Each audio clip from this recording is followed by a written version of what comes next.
14 फरवरी 2026 Valentine day. वैसे तो ये दिन दुनिया भर में प्यार के इजहार के लिए जाना जाता है ना।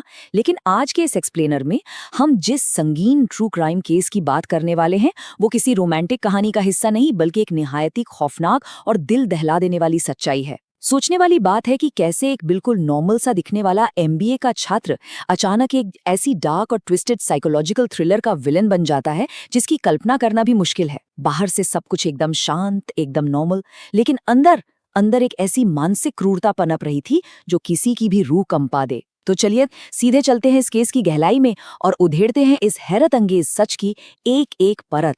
जाने दो, जो हो गया सो हो गया, जानकर क्या मिलेगा। इन शब्दों को ध्यान से सुनने पर समझ आता है कि ये किसी आम इंसान के शब्द बिल्कुल नहीं हैं। ये बोल हैं उस कातिल के जिसके चेहरे पर मीडिया के शोर शराबे और कैमरों की चमक के बीच भी पछतावे की एक छोटी सी शिकन तक नहीं थी। एकदम ठंडा, बेपरवाह रवैया। और सच कहा जाए तो यही वो बेखौफ अंदाज है जो इस आगे आने वाली मिस्ट्री को और भी ज्यादा डार्क बना देता है। हम यहाँ किसी साधारण गुस्से या हादसे की बात नहीं कर रहे, ये कुछ और ही है। और यहीं पर उठता है इस पूरी एनालिसिस का सबसे बड़ा सवाल। मंदसौर जैसे एक छोटे और शांत शहर से आया एक आम सा लड़का जिसके कुछ दोस्त हैं, परिवार की एक छोटी सी दुकान है, जो इंदौर में चुपचाप अपना एमबीए कर रहा है, वो अचानक इतना रिमोर्सलेस, इतना बेरहम कातिल कैसे बन जाता है? आखिर वो कौन सा पॉइंट था, वो कौन सा ट्रिगर था जहां एक एवरेज स्टूडेंट ने इंसानियत की सारी हदें पार कर दी और पूरी तरह से हैवानियत के दलदल में उतर गया जहां से वापसी नामुमकिन थी? इस टॉक्सिक डायनामिक को समझने के लिए इन दो बिल्कुल अलग जिंदगियों का टकराव देखना बहुत जरूरी है। एक तरफ है मीना, एकदम ब्राइट, आजाद ख्यालों वाली लड़की, एक ऐसा सपोर्टिव परिवार जहां उसके पिता रोज उसे कॉलेज छोड़ने जाते हैं।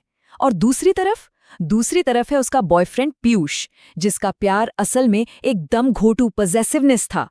इनसिक्योरिटी इस लेवल की कि सिर्फ 1 साल के रिलेशनशिप में ही वो शादी के लिए जिद करने लगा। मीना का किसी और से बात करना भी उसे हिंसक बना देता था।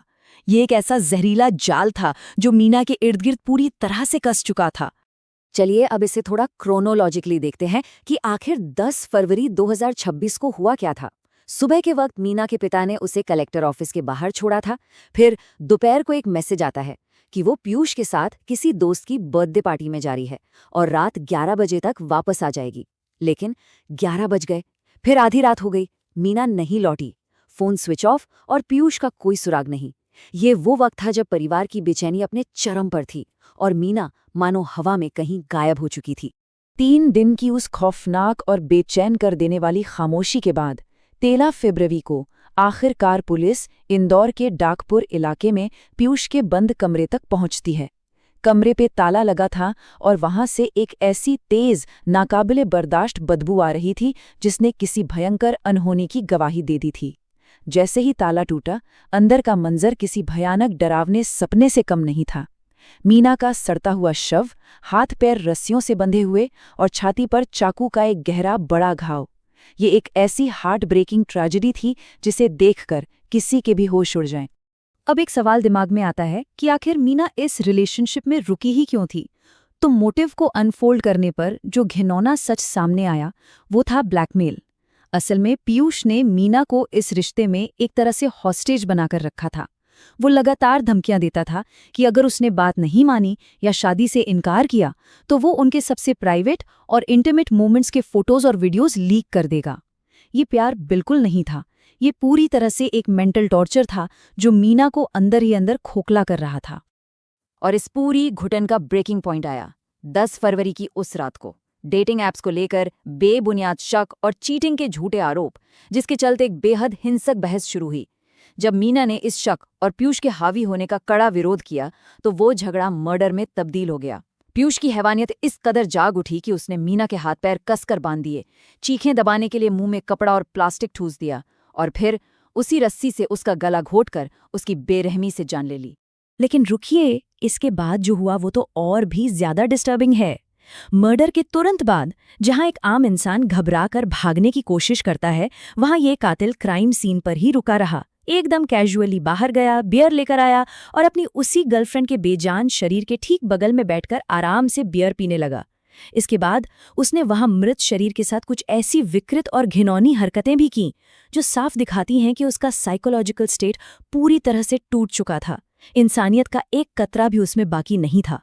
अब इस नंबर 11 पर गौर करना बहुत जरूरी है। ये सिर्फ कोई आम नंबर नहीं है, ये वो 11 प्राइवेट और इंटीमेट वीडियोस हैं जो उसने मर्डर के बाद पूरी दुर्भावना के साथ मीना की स्टोरी और उसके कॉलेज ग्रुप में अपलोड कर दिए थे। मतलब एक तरफ उसने उसकी जान ले ली और दूसरी तरफ उसकी गरिमा, उसकी डिग्निटी को भी पूरी तरह तार-तार करने की कोशिश की। और सबसे कायरतापूर्ण बात ये थी कि इन सारे वीडियोस को अपलोड करते वक्त उसने डर के मारे अपना खुद का चेहरा एक इमोजी के पीछे छुपा लिया था। खैर, अब यहां से शुरू होता है एक डेस्परेट मैन हंट, चूहे बिल्ली का एक हाई वोल्टेज खेल। एक MBA का स्टूडेंट होने के नाते वो अपना शातिर दिमाग पूरी तरह से चला रहा था।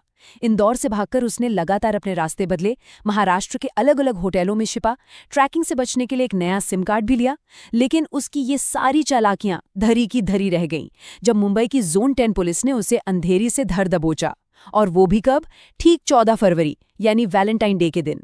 पर इस केस का सबसे बिजार, सबसे अजीब मोड़ अभी आना बाकी था। पुलिस की इन्वेस्टिगेशन में पता चला कि भागने के दौरान पनवेल के एक सुनसान इलाके में इस शख्स ने YouTube पर ट्यूटोरियल देखे और काले जादू का सहारा लिया। बाकायदा अगरबत्तियां जलाकर वो मीना की आत्मा को बुलाने की कोशिश कर रहा था। क्यों? क्योंकि उसका बेतुका तर्क था कि इंसान झूठ बोलते हैं लेकिन आत्माएं झूठ नहीं बोल सकती। वो उसकी आत्मा से पूछना चाहता था कि क्या उसने वाकई उसे कभी प्यार किया था। एक क्रिमिनल के दिमाग का ये कैसा अंधेरा कोना है, ये सोचकर ही हैरानी होती है।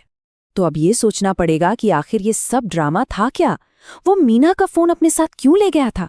क्या उस फोन पर किसी और लड़के का मैसेज चेक करना एक टूटे हुए पछतावे से भरे पार्टनर की हरकत थी, या फिर ये एक पैरानॉइड और शातिर कातिल की हताशा थी जो किसी भी तरह से दुनिया के सामने अपने इस खौफनाक जुर्म को जस्टिफाई करना चाहता था ताकि वो कह सके कि उसे धोखा मिला था और उसका कत्ल करना जायज था, जो कि पूरी तरह से खोखला और बेबुनियाद शक था।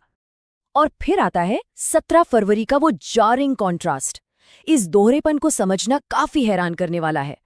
पुलिस के सामने इंटेरोगेशन रूम में वो पूरी तरह से फूट-फूट कर रो रहा था, एकदम सदमे में डूबे हुए दुखी बॉयफ्रेंड का परफेक्ट नाटक। लेकिन जैसे ही उसे बाहर मीडिया के कैमरों के सामने लाया गया, उसका असली चेहरा बेनकाब हो गया। चेहरे पर एक अजीब सी अहंकार भरी मुस्कान और सवालों को टालने की बेरुखी। एकदम से ऑन एंड ऑफ स्विच की तरह अपनी भावनाओं को बदलना। तो आखिर में ये केस हमारे सामने एक बहुत बड़ा और खौफनाक सवाल छोड़ जाता है। आत्माओं को बुलाने का वो ड्रामा, कैमरे के सामने वो बेपरवाह मुस्कान और पुलिस के सामने आंसुओं का सैलाब, क्या ये सब एक बेहद कैलकुलेट की हुई लीगल स्ट्रैटेजी है? एक नाटक, ताकि उसे इंसैनिटी के नाम पर पागल घोषित कर दिया जाए और वो सजा से बच निकले? या फिर क्या सच में हम एब्सोल्यूट ईविल यानी पूर्ण बुराई के असली चेहरे को देख रहे हैं? एक ऐसा इंसान जिसके अंदर संवेदना का कोई नामो निशान नहीं बचा। इस केस ने बेशक इंसानियत को झकझोर कर रख दिया है,